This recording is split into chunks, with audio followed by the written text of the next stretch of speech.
Salut, bienvenue à Sur la ligne édition Café OBN. Ben, mine de rien, on est déjà mercredi, on est la deuxième journée du tableau principal de l'Omnium Banque Nationale. Alexis Jabal en votre compagnie. Hugues Léger à mes côtés. Hugues, comment vas-tu? Comment te portes-tu? Ça va très bien, Alexandre. Belle journée d'été. Des longues files déjà aux portes d'entrée aux différents accès du stade IGA. On a toute une journée devant nous qui nous attend après un ouragan contre les Canadiens hier d'entrée de jeu. On va en parler parce que c'est ce qu'on fait dans cette édition de Café OBN tous les matins. C'est-à-dire qu'on revient sur ce qui s'est passé la veille et on regarde, on met la table pour ce qui s'en vient dans la journée. D'ailleurs, ce matin, on a vu Félix Auger-Aliassime frapper des balles avec son ami Alexis Galarneau.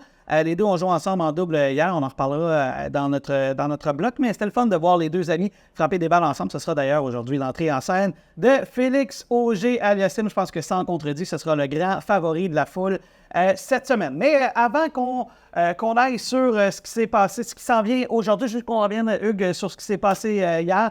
Alexis Galarneau complétait son match de qualification. On se disait hier dans cette même émission, est-ce que ce délai de pluie va favoriser Alexis Galarneau et revenir dans le match? Et au début du troisième set, ça semblait le cas. Il a même servi pour le match. Malheureusement, ça s'est mal terminé.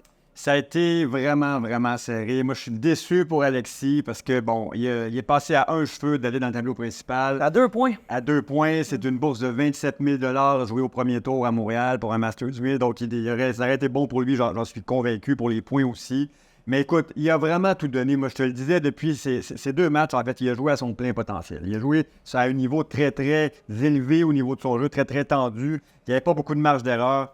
C'était un bon match. Oui, dommage, il a servi pour le match. Il en a un peu parlé en conférence de presse. Ça s'est terminé au prix d'égalité. Mais il y a eu un adversaire extrêmement coriace qui manquait très, très peu de mal. Ouais, ben c'est ça. Et puis Alexis, c'est toujours un joueur spectaculaire à avoir joué. Je pense que ce qui est intéressant dans le délai de pluie, on en parlait un peu hier, c'est que il a presque joué un match de tableau principal parce que c'était la foule du tableau principal. Alors, peut-être ça de gagner, oui. Mais évidemment, les points, la bourse, ce sera une différence. Et surtout quand on le place dans le contexte du retrait de Milos Raonic avant son match, on se dit, qu'est-ce que ça aurait été s'il fallait que qu'Alexis ait peut-être se laisser passer. On va y revenir à Milos. On va terminer sur Alexis parce qu'il jouait un peu plus tard en double avec Félix Auger-Aliassime. On était bien excités de voir ça finalement. Ça a été de courts passages pour les deux. Là. Ça n'a pas été un bon match. Ça a été un score à sens unique, disons-le comme ça. Devant un Cole Rogers plein à craquer, les estrades supérieures étaient complètement pleines.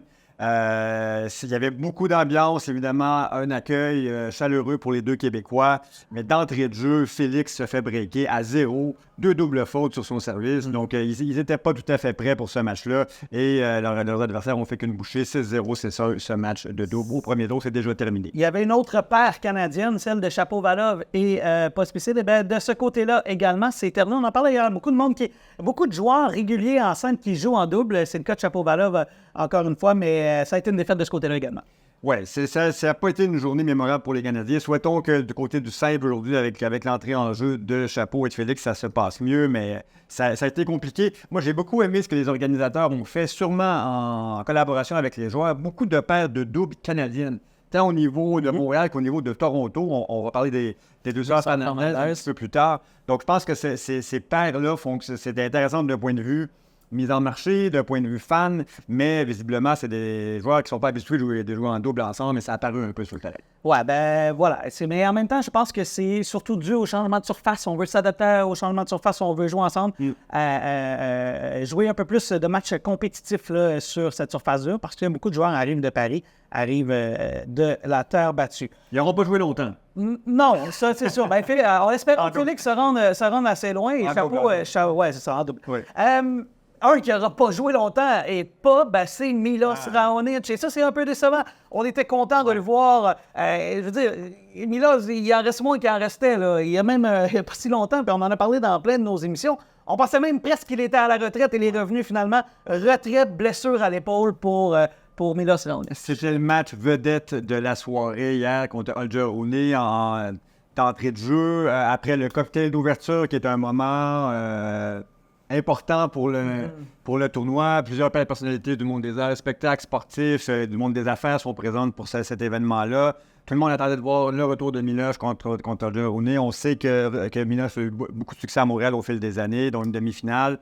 Mais une finale contre Nadal. Donc, il s'est entraîné hier après-midi. Il frappait très bien. Cela dit, il a beaucoup de difficultés à lever son bras. Et quand son arme de prédilection ne fonctionne pas, son service, c'est un gros problème. Il ne se sentait pas prêt à jouer ce match-là. Il y avait une douleur aiguë à l'épaule. Il s'est retiré quelques minutes avant le match. Et tu sais, on se le cachera pas. Milos Raonic est un bon joueur, mais je pense que ça faisait quand même l'affaire de Garoné d'affronter un Milos Raonic pas à 100%. Ouais. Et là, finalement, il s'est retrouvé avec un Roberto Bautista Agut qui est un joueur qui renvoie beaucoup de balles. Puis on en a parlé souvent, qui est bon sur surface dure. C'est un Espagnol très solide sur surface dure. Alors lui, il devait se dire « Oh mon Dieu! » Mais là, l'avantage, c'est que Roberto Bautista Agut avait joué son match de qualification dans la journée. Roné s'en est sorti, mais ça devait pas être la meilleure nouvelle pour lui. Là. Quand même, en 3-7, ça n'a pas été facile pour Roné. Effectivement, tu l'as bien dit. Agut, c'est une machine. Là. Il est d'une régularité qui est imparable. Il avait joué un match long déjà dans la journée. Holger Roné, qui s'attendait à jouer contre Milos, a dû attendre vraiment 5 minutes avant le match pour connaître son adversaire, qui est un lucky loser, donc qui est le joueur qui est le plus haut classé, qui a perdu au dernier tour des qualifications. Qui était déjà parti, qui avait pris l'avion pour se diriger vers le prochain tournoi. On disait, est-ce qu'Alexis Galarneau pourrait être le lucky loser? Mais il était 7e sur la liste, donc il n'était même pas prêt d'y arriver. Alors, ça a finalement été Bautista Agut, qui était peut-être l'adversaire le plus compliqué pour Rooney. Et ça a été un match, ma foi, très, très disputé, un long match en entrée de jeu hier soir. Ce qui est dommage un peu, c'est qu'on se disait, bon, peut-être que si Milos l'avait su d'avance, mais c'est difficile à savoir. Puis, je sais qu'il y en a qui peuvent se dire, ouais, mais Milos aurait peut-être pu laisser son laisser-passer à Alexis Galarneau, mais je pense que Milos avait vraiment l'intention de jouer. Il ne serait pas parti de Paris alors qu'il habite en Europe. Là, si je ne me trompe pas, il habite dans le coin de Monaco. Là, Milos, il ne serait pas parti de Paris pour venir ici. Il croyait jouer. Ben oui, puis ici, il s'est retiré 40 minutes avant. C'est parce qu'il croyait qu'il allait jouer 40 minutes avant le match. Puis moi, je l'ai vu pratiquer, il semblait correct. Il disait qu'il y avait un inconfort. Mais quand les images que j'ai vues, moi, il semblait être un joueur de tennis. Il frappait. Il allait vraiment à 100%, mais c'est son épaule qui semblait faire ça. Fait que, bon, c'est dommage, mais je veux dire, c'est les aléas du tennis, c'est pas la première fois, c'est pas la dernière fois. Les lucky losers, on en voit pas mal dans tous les tournois. Meilleure chance la prochaine fois pour Roberto Bautista Agut et Alexis Galarneau, même chose. Cérémonie? Oui, on peut parler de la cérémonie si tu veux, parce que c'était quand même un baume sur cette journée un peu triste à Montréal pour les Québécois particulièrement. Oui. Donc, remis, célébration de la médaille de bronze gagnée en double mix avec Gabi Dabrowski par Félix Auger-Aliassime devant un central presque complet. Belle idée des organisateurs d'amener Daniel Nestor, grand champion de double, qui a passé la flamme à Félix sur le terrain, littéralement. Avec un petit tour d'honneur. Donc, c'était vraiment un beau moment et Félix a été très bien accueilli par le public et il semblait ému par cette cérémonie. Écoute, des médailles olympiques au tennis, on n'en a pas eu beaucoup. Hein? On en a eu une seule, deux si tu considères le double, là, mais c'était la deuxième médaille olympique. Et c'est peut-être pas la dernière. On a quand même un bassin de joueurs, tu sais, les Bianca, les Félix, tout ça, sont encore jeunes, pourraient très bien aller peut-être chercher des médailles. Et félicitations à Félix. C'est pas banal. Et tu sais, si cette médaille-là, en double mix, c'est pas le type de médaille traditionnelle au sens où souvent c'est le simple qui est priorisé. Dans 20 ans, quand Félix va parler peut-être à ses enfants de sa médaille olympique, il va en parler avec autant de fierté que ses titres, j'ai l'impression. C'est quand même pas banal ce qu'il a fait. Passons du côté de Toronto, ne serait-ce que pour parler de Bianca Andreescu. Son match avait bien débuté. Malheureusement, ce fut un très court passage, une fois de plus pour Bianca à Toronto, alors que, on l'attendait, mais encore une fois, est-ce qu'elle est à 100%? Ça, on peut en douter. On ne sait pas. Elle gagne le premier set 6-0. On dit c'est bon, ça roule, ça va bien se passer. Finalement, elle échappe le deuxième et elle perd au troisième set, finalement 6-4. Mais elle était en retard au score dès le début du troisième set. Ça n'a pas été un très bon match pour Bianca hier soir. Donc, un petit passage comme l'an passé à Montréal. Ouais, et puis on se disait la même chose. Hein? Peut-être qu'il y avait des petites inquiétudes. Elle ne fait jamais l'impasse ou presque sur Montréal et ou Toronto. Peut-être que si ça avait été un autre tournoi, elle n'aurait pas été là. Alors, peut-être ça qu'il faut prendre en considération. Et c'est dommage parce que je regardais Bianca et franchement, depuis son retour, elle est très solide. Elle a perdu des fois rapidement, mais elle a perdu souvent contre Paolini qui remportait des tournois et ou qui perdait en finale. Même chose aux Jeux olympiques, c'est Vekic qui s'est rendu jusqu'en finale. Des fois, je ne veux pas la défendre inutilement, mais elle a perdu contre des joueuses qui visiblement étaient bien en jambes. Ce qui n'était pas le cas nécessairement hier a priori. Mais elle n'est peut-être pas à 100%. C'est là où je vais en venir du côté de Bianca Andreescu.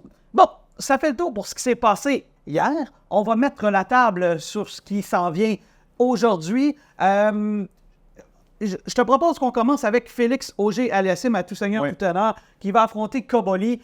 Ils se sont joués ces deux-là cette année et Cobolli l'avait emporté. Est-ce que c'est quelque chose qui pourrait jouer dans la tête de Félix ou il part grand favori chez lui à la maison, joueur le mieux classé, arrivant avec confiance d'une bonne séquence sur terre battue? Je pense qu'on va le savoir assez tôt dans le premier set, si vraiment Félix est prêt et vraiment remis de ses émotions des Jeux olympiques. Mais et du décalage horaire, et du voyagement. Et beaucoup d'activités depuis 2 jours aussi à Montréal. Moi, je l'ai vu dans des sessions au niveau promotionnel, une conférence de presse hier et tout ça.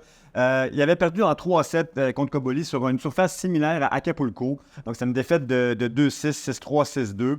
Ils se sont affrontés une seule fois. Ouais. C'est quand même un bon joueur, Cobolli. Donc, c'est quand même un bon client pour le premier tour. Mais Félix, on le sait, a quand même aligné beaucoup de matchs à Paris, a eu un très bon tournoi. Il va arriver avec une certaine confiance pour avoir vaincu Medvedev, Samet Noir, je le répète, Casper Ruud aussi. Casper Ruud sur terre battue, c'est pas mal. Donc, moi, je pense que Félix va être dans de bonnes dispositions, mais ça ne sera pas un match facile. C'est le premier set qui va nous donner le ton, assurément. Évidemment, ce sera le match vedette de la soirée. C'est le match qui va ouvrir la soirée dans la session de soir. Ce sera suivi du match entre Kokkinakis et Gaël Monfils. Ça, d'après moi, ça va être pas pire feu d'artifice aussi. Kokkinakis, on peut s'entendre au meilleur et au pire. Puis Gaël Monfils, c'est toujours incroyable. Alors, on va avoir une belle soirée ce soir du côté de l'Omnium Banque Nationale à Montréal. Il y aura Bublik contre Shelton. Ce sera le premier match sur le central. Et ça, c'est un match qui t'intéresse beaucoup. Et moi, je pense que je favorise Shelton. Mais toi, tu disais non, Bublik, je vois sortir gagnant. Bublik a beaucoup de succès contre les gauchers. C'est intéressant. Et il mène 2-0 dans les confrontations contre Shelton. Donc, il va arriver en confiance non seulement parce qu'il mène dans les rencontres face à face. Il est 13-2 contre des gauchers. Donc, deux gauchers qui s'affrontent ce soir. Et 2 joueurs spectaculaires, 2 showmen. Ça risque d'être très, très divertissant. On a un super programme pour aujourd'hui. Je m'attends vraiment à du tennis de très, très haut niveau, très, très divertissant. Et ce sera suivi par Shapovalov, évidemment, pour son premier match contre Nakashima. Avant qu'on aille sur Shapovalov, peut-être une petite nuance sur la stat que tu as apportée. Il est 2-0, c'est vrai, 2 matchs sur terre battue.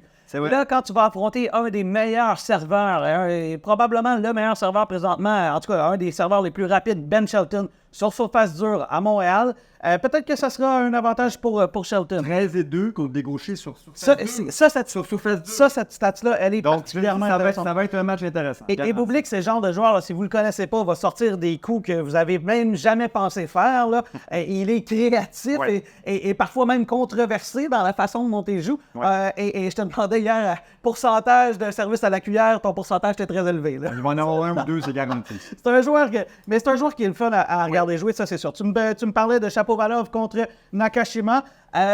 Shapovalov, il arrive d'un bon tournoi à Washington. Dans la controverse, on en a parlé hier, il avait été disqualifié en raison de son comportement sur le terrain. Il avait lancé sa raquette, parler à un spectateur. Ça s'est, je vais dire ça comme ça, semi-réglé.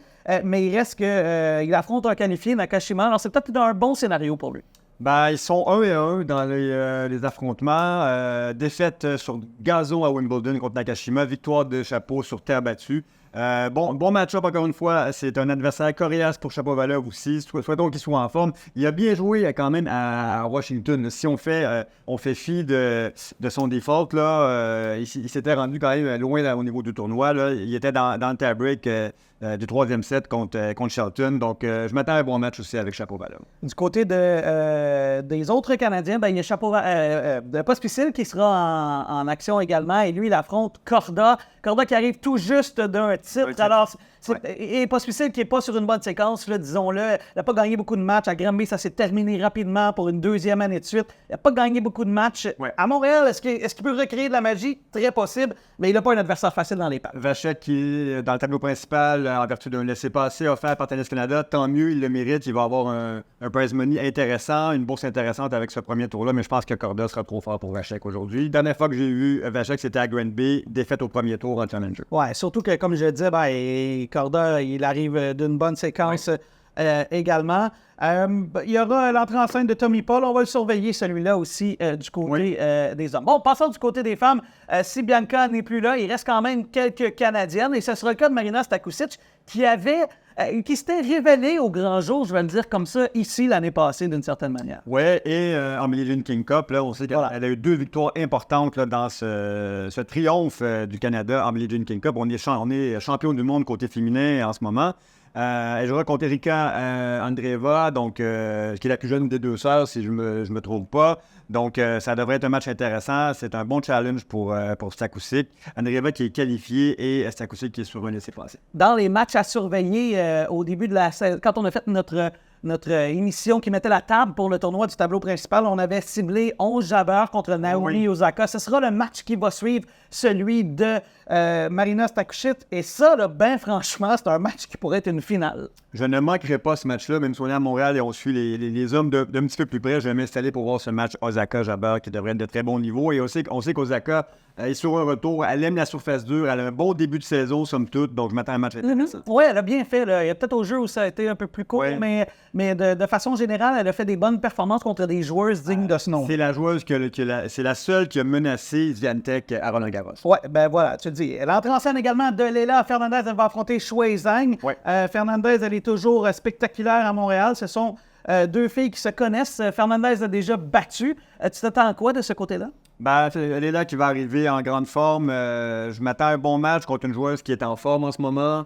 Mais après sa victoire en double aussi, elle doit être dans de bonnes dispositions. On sait que les 2 sœurs jouent ensemble. Bianca Jolie Fernandez et Leila hier, une nette victoire. Donc, je pense que Leila, elle va être dans de bonnes dispositions. Et on sait qu'elle aime bien commencer ses tournois très forts, ses matchs très forts. Donc, je pense qu'elle va aller chercher ce match. Ce sera suivi du match entre Jessica Pegula et Karolina Pliskova. Et ça, c'est pas banal quand même. Karolina Pliskova, c'est une fille qui sert très fort. C'est une ancienne numéro 1 mondiale contre la championne en titre ici même à Montréal. Alors, ça va être bien intéressant ce match-là. Peut-être un commentaire également sur ce match entre Magdalena et Rebecca Marino.